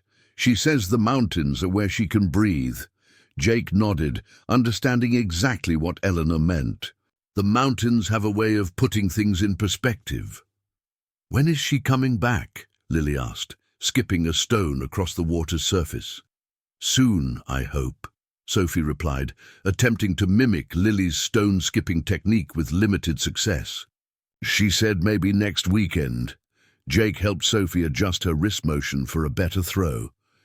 Your mum is handling some important business. Sometimes grown-up responsibilities take longer than expected. I know, Sophie sighed. She's the boss, so she has to fix things when they break. The simple wisdom in her statement made Jake smile. That's right, and she's very good at fixing things. Like you used to fix things before you got promoted, Lily pointed out. I still fix things, Jake protested lightly, just different kinds of problems now. The girls exchanged a look that suggested they found this adult distinction amusing. After their hike, they returned to the resort as evening was falling. Jack was surprised to find Olivia's car parked outside his cabin. Aunt Olivia! Sophie exclaimed, running to greet her aunt who was waiting on the porch. There's my mountain girl, Olivia said, hugging her niece. I hear you've been having adventures while your mom is away. Jake invited Olivia in for coffee, while the girls excitedly showed her their latest art projects. As they sat at the kitchen, counter Olivia explained her unexpected visit. Eleanor asked me to check in, she said quietly, watching the girls in the living room. She's more worried about Sophie than she lets on. Sophie's doing well, Jake assured her. She misses Eleanor, of course, but she's adjusting. Olivia studied him over her coffee cup. It's not just Sophie she was asking about. She wanted to know how you're managing with the extra responsibility, both at the resort and with her daughter. Jake was surprised by this revelation. I'm fine. The resort is running smoothly, and Sophie is no trouble at all. That's what I told her, Olivia said with a slight smile, but she needed to hear it from someone who'd seen it firsthand. Is she all right? Jake asked, concerned by the subtext of Olivia's visit. She sounds stressed on our calls. Olivia's expression turned serious. Eleanor puts enormous pressure on herself, always has. But this situation in Aspen has hit her particularly hard because she prides herself on knowing her properties and people.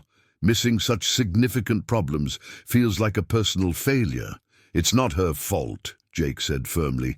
No CEO can personally oversee every aspect of multiple businesses. Try telling her that, Olivia replied with a sisterly eye roll. Blackwell women aren't great at accepting limitations. She paused, then added more quietly, especially since David died. Eleanor's determination to handle everything perfectly has been her way of maintaining control when life proved it can't be controlled. Jake understood that impulse all too well. After Rebecca's death, he'd thrown himself into being the perfect single parent, as if flawless execution could somehow compensate for the gaping absence in their lives. Will you stay for dinner? He offered.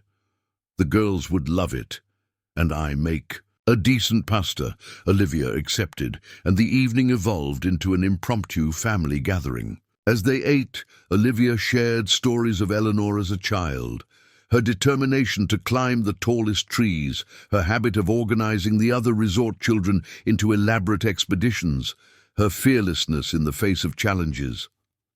She once got lost, deliberately, Olivia recounted, because she wanted to practice using a compass by herself. Our father was furious and proud at the same time. That sounds like Ms. Eleanor, Lily commented, clearly storing away these insights about her friend's mother. Later, after Olivia had departed and the girls were getting ready for bed, Jake's phone rang with an unexpected FaceTime call from Eleanor. Olivia said the girls wanted to say goodnight, she explained when he answered. Her face on the screen looked tired, her usual perfect appearance slightly rumpled after what had clearly been a long day. Jake called the girls, who crowded into the frame, bubbling with excitement as they recounted their hiking adventure and visit from Aunt Olivia. Eleanor listened attentively, asking questions and laughing at their enthusiastic descriptions. "All right, bedtime now?" Jake eventually interjected, aware of the hour. "Say goodnight to Miss Eleanor." After a chorus of good nights and blown kisses, the girls headed to Lily's room, where Sophie was sleeping during her weekend stay. Jake turned the phone back to himself. "They seem happy," Eleanor observed, the tension in her face softening. "They are," Jake confirmed. "Though they miss you. We all do," he added without thinking. Something flickered in Eleanor's expression, surprise followed by what might have been pleasure. "The feeling is mutual," she admitted. "Aspen is beautiful, but it's not feeling much like home these days." They talked for a while longer, the conversation drifting from resort business to more personal topics. Eleanor shared her frustrations with the Aspen situation, while Jake updated her on the preparations for the upcoming Halloween events at Evergreen. "I should let you go," Eleanor said eventually, stifling a yawn. "It's late there." "Get some rest," Jake advised. "Everything is fine here. Take the time you need." Eleanor's smile was grateful, if weary. "Good night, Jake." "Good night, Eleanor." After ending the call, Jake checked on the girls, finding them already asleep in Lily's room. Sophie in the trundle bed they'd set up, clutching the stuffed bear Eleanor had sent from Aspen. He stood in the doorway watching them for a moment, struck by how naturally their lives had intertwined. Outside, the mountain night was clear and cold, stars blazing in the darkness above the pines. Jake sat on his porch, wrapped in a jacket against the autumn chill, and contemplated the strange path that had led him here. 6 months ago, he'd been struggling to make rent in staff housing. Now he was the department head, living in a beautiful cabin, helping care for the resort owner's daughter while she handled a business crisis. More than that, he was building something he hadn't dared hope for after Rebecca's death, a life that contained not just responsibility and work, but connection, possibility, even joy.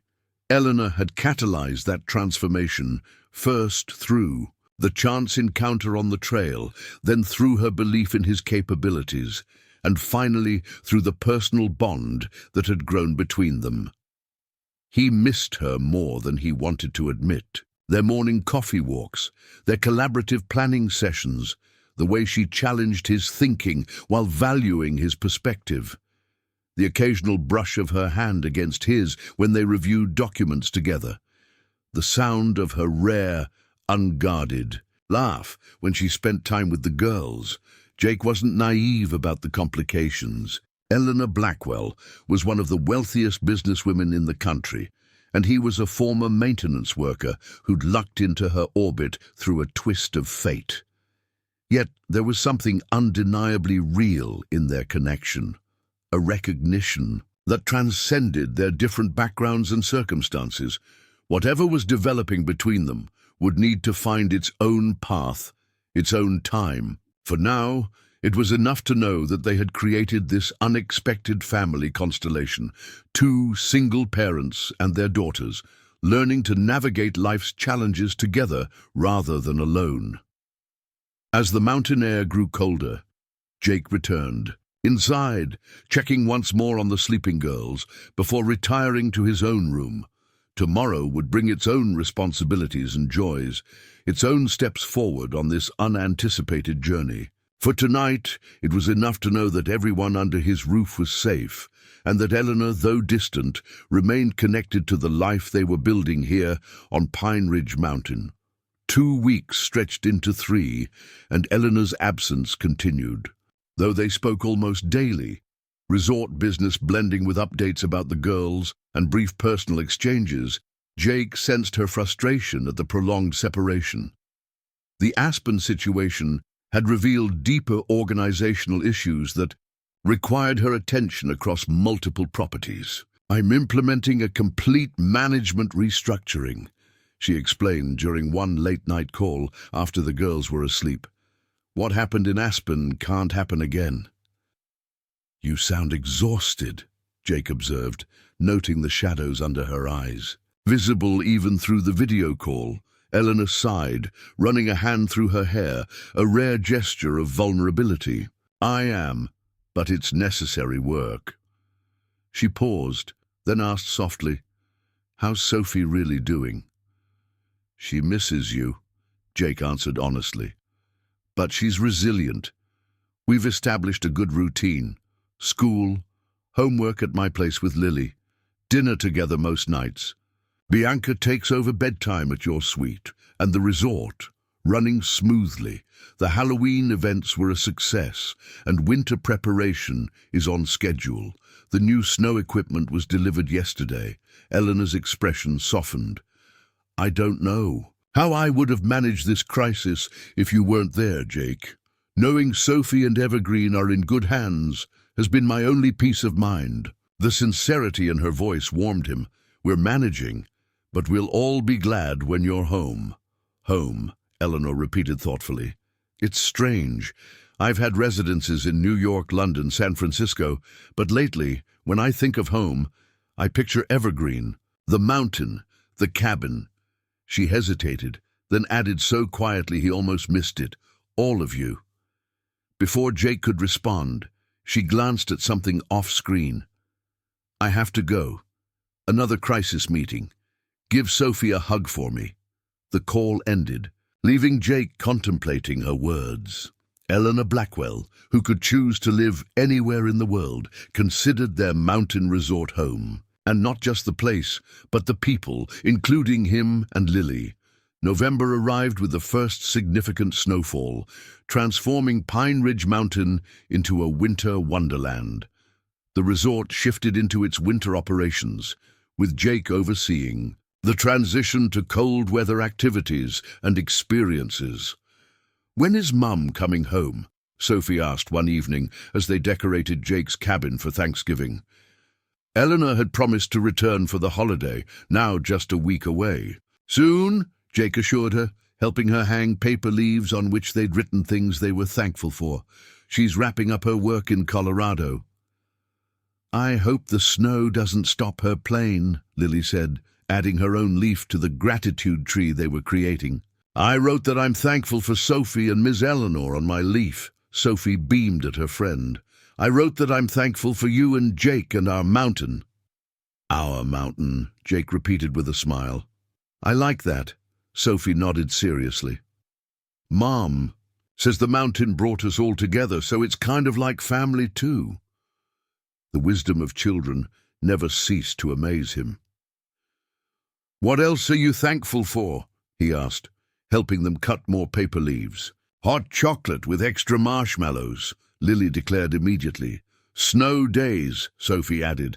"Blanket forts, frog catching." Their list continued, simple joys named with the pure enthusiasm of childhood. Jake listened, adding his own occasionally, marveling at how full their lives had become. Even with Eleanor's extended absence, there was a richness to their days that he hadn't dared hope for when they first moved to Evergreen. 3 days before Thanksgiving, Jake received an unexpected call from Eleanor while at work. "Change of plans," she said without preamble. "I'm coming home today. Can you meet me at the airport? There's a snowstorm forecast for tomorrow that might delay flights, and I refuse to miss another holiday with Sophie." "Of course," Jake replied, already mentally rearranging his schedule. "What time?" "Flight lands at 4:30. And Jake, don't tell Sophie. I want to surprise her." The drive to the regional airport took nearly 2 hours from the resort. Snow was already beginning to fall, as Jake parked and made his way to the arrivals area. Eleanor's flight was listed as on time, and he found himself unusually nervous as he waited. When she finally emerged through the security doors, pulling a small suitcase, Jake was struck by how different she looked from the polished executive he'd grown accustomed to seeing. Dressed in jeans, boots, and an oversized sweater, her hair loose around her shoulders, she appeared younger, more approachable, and utterly exhausted. She spotted him, and her face lit up with genuine pleasure. Without hesitation, she walked directly into his embrace, her arms wrapping around his waist as she rested her head briefly against his chest. "Thank you for coming," she murmured before stepping back. "Welcome home," Jake replied, taking her suitcase. "The girls will be thrilled." "Just the girls?" Eleanor asked, with a hint of her usual confidence returning. Jake smiled. "Everyone at Evergreen has missed you, some more than others." The drive back to the resort was filled with Eleanor's accounts of her work at the various properties, interspersed with questions about Sophie, Lily, and the resort preparations for the holiday season. As they climbed into the mountains, the snowfall intensified. "Perfect timing on your return," Jake commented as he navigated the increasingly slippery roads. "The storm's moving in faster than forecast." Eleanor nodded, gazing out at the thickening snow. "I couldn't bear the thought of being stuck in Aspen for Thanksgiving while Sophie was here. The past few weeks have been—" She paused, seeming to search for the right word, clarifying. "In what way?" She turned toward him, her expression contemplative. "Do you remember asking me once why I chose you for the promotion? I said it was because of your character, your potential." Jake nodded, keeping his eyes on the treacherous road. "That was true," Eleanor continued. "But there was something else I didn't fully understand then. I was drawn to your centeredness, the way you move through the world with such clear purpose and authentic presence." Jake glanced at her briefly, surprised by the candid assessment. "These weeks away," she went on, "managing crisis after crisis, I kept thinking about how you approach problems with steady determination rather than reactive panic.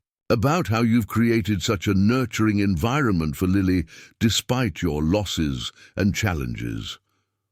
She smiled slightly. "I found myself repeatedly asking, what would Jake do in this situation?" "I'm flattered," Jake said, genuinely touched. "But I think you're giving me too much credit." "I don't think so," Eleanor replied quietly. "Being away from the mountain, from all of you, has made me reevaluate what matters most, what success really means." The conversation paused as Jake navigated a particularly winding section of road, the snow now falling heavily enough to reduce visibility. By the time they reached the resort entrance, the storm had developed into a significant early winter event. "Sophie and Lily should be at my cabin," Jake said as they approached the residential area. "They go there after school with Bianca until dinner time." As predicted, when they entered the cabin, they found the girls at the kitchen table working on homework while Bianca prepared a snack. Sophie's squeal of delight upon seeing her mother echoed through the space, followed by a flying tackle hug that nearly knocked Eleanor off her feet. "You're home early," Sophie cried, clinging to her mother. "I thought you weren't coming until Thanksgiving." "I couldn't wait that long to see my favorite girl," Eleanor replied, holding her daughter tightly. Lily joined the reunion, receiving her own warm hug from Eleanor. "We made you welcome home decorations, but they're not finished yet," she explained, pointing to a half-completed banner on the living room floor. "That's the sweetest thing," Eleanor said, genuinely touched. "I've missed you both so much." After the initial excitement settled, Bianca tactfully excused herself, leaving the four of them alone. Outside, the snow continued to intensify, the wind picking up to create near whiteout conditions. "I should check the weather alerts," Jake said, reaching for his phone. The resort had well-established protocols for winter storms, and as a department head, he needed to stay informed. The notification confirmed his concerns. A severe winter, Storm warning had been issued, with expected accumulations of over 2 feet in the mountains and dangerous driving conditions. The resort would activate its emergency procedures, restricting guest movements to the main buildings and ensuring all safety measures were in place. "It looks like we might be snowed in for a while," he reported, showing Eleanor the alert. "The resort is implementing storm protocols." "Should we try to get to the Blackwell suite before it gets worse?" Eleanor asked, looking out at the rapidly deteriorating conditions. Jake checked the radar on his phone. "Honestly, I wouldn't recommend it. The roads within the resort will be getting treacherous by now. We're safer staying put." Eleanor nodded, accepting his assessment. "Girls, it looks like we're having an impromptu sleepover at Jake and Lily's tonight." This announcement was met with cheers from the children, who immediately began planning the evening's activities. Jake watched as Eleanor smoothly transitioned from travel-weary executive to engaged mother, her fatigue seemingly forgotten as she listened to the girls' excited chatter. As the evening progressed, the storm outside intensified, while inside the cabin grew increasingly cozy.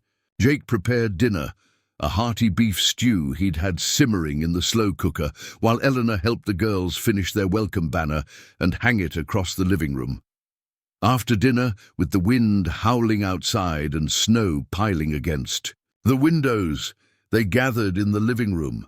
Jake built a fire in the fireplace, while Eleanor found a board game in the cabinet. The domesticity of the scene struck him. Not just 2 single parents and their children thrown together by circumstance, but something that felt remarkably like a family. Later, after the girls had finally fallen asleep in Lily's room, there, excited whispers giving way to deep, rhythmic breathing, Jake and Eleanor sat by the fire, mugs of hot chocolate in hand. "Thank you," Eleanor said softly. "Not just for tonight, but for everything these past weeks." "Sophie's been a joy to have around," Jake replied honestly. "She and Lily have become inseparable." "It's more than that." Eleanor set her mug down, turning to face him more directly. "You provided stability when I couldn't be here. You stepped in without hesitation, without expecting anything in return." "That's what friends do," Jake said simply. "Is that what we are? Friends?" Eleanor's gaze was steady, her question hanging in the air between them. Jake considered his response carefully. "We started as employer and employee. We became friends, yes, but I think we both know it's evolved into something more complicated." "Complicated," Eleanor repeated, a smile playing at the corners of her mouth. "That's a diplomatic way of putting it." "I've never been good at diplomacy," Jake admitted. "Just honesty." "Then be honest now," Eleanor challenged gently. "What do you think this is between us?" Jake met her gaze directly. "I think it's 2 people who've experienced similar losses finding unexpected connection. 2 single parents creating something neither planned for but both needed. I think it's possibility, Eleanor." She nodded slowly, her expression softening. "During those weeks away, I realized something.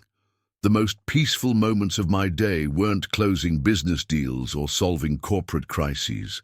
They were our phone calls, hearing about the girls' adventures, listening to you talk about the mountain, the resort, your ideas for the future." "I felt the same way," Jake admitted.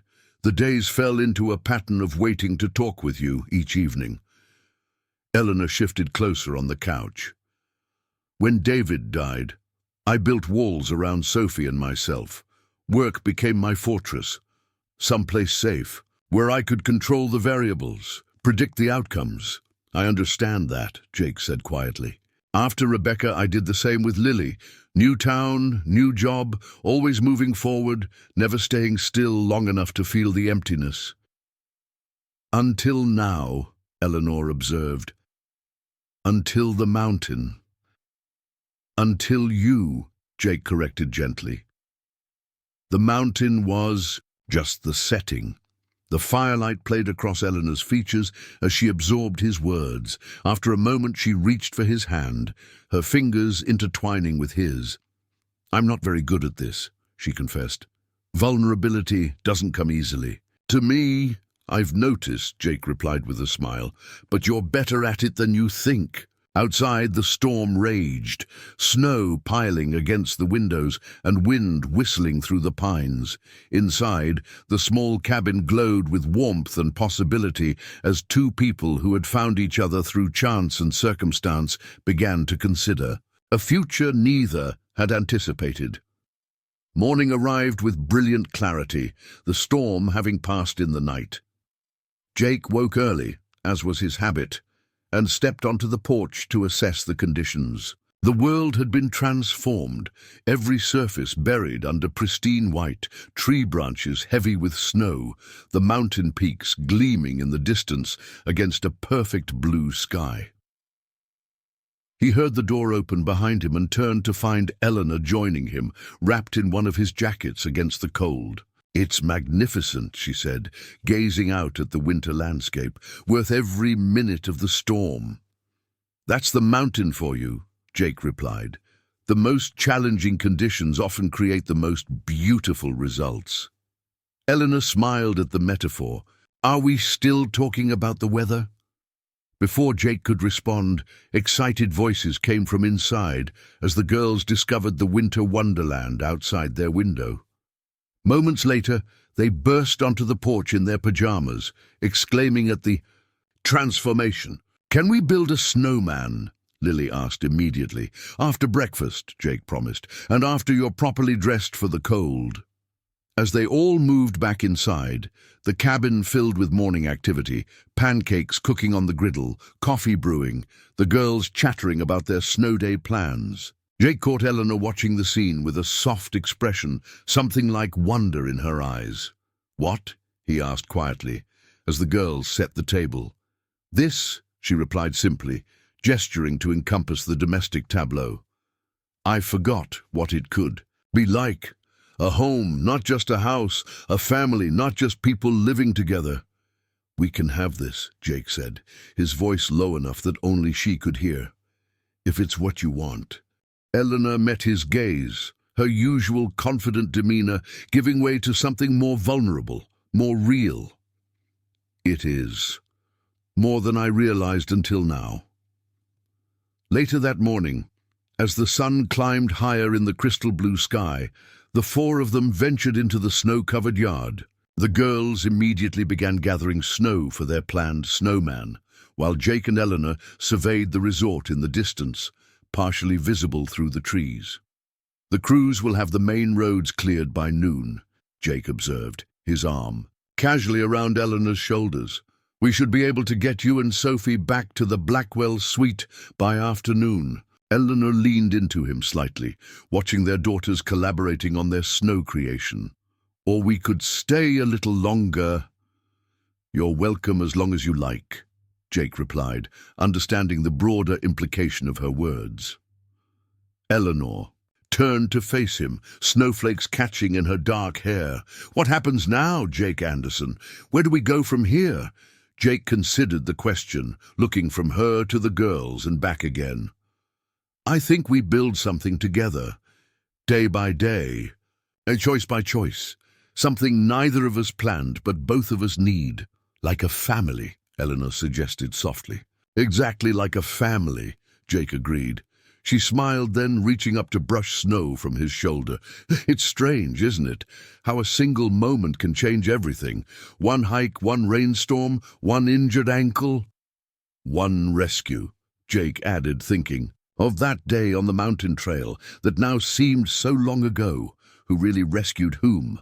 Eleanor asked, her green eyes bright with emotion. "I came to Evergreen to fix a resort. Instead, I found something I didn't know I was missing." In the yard beyond them, Lily and Sophie had completed the snowman's body and were now debating its facial features, their laughter carrying in the clear mountain air.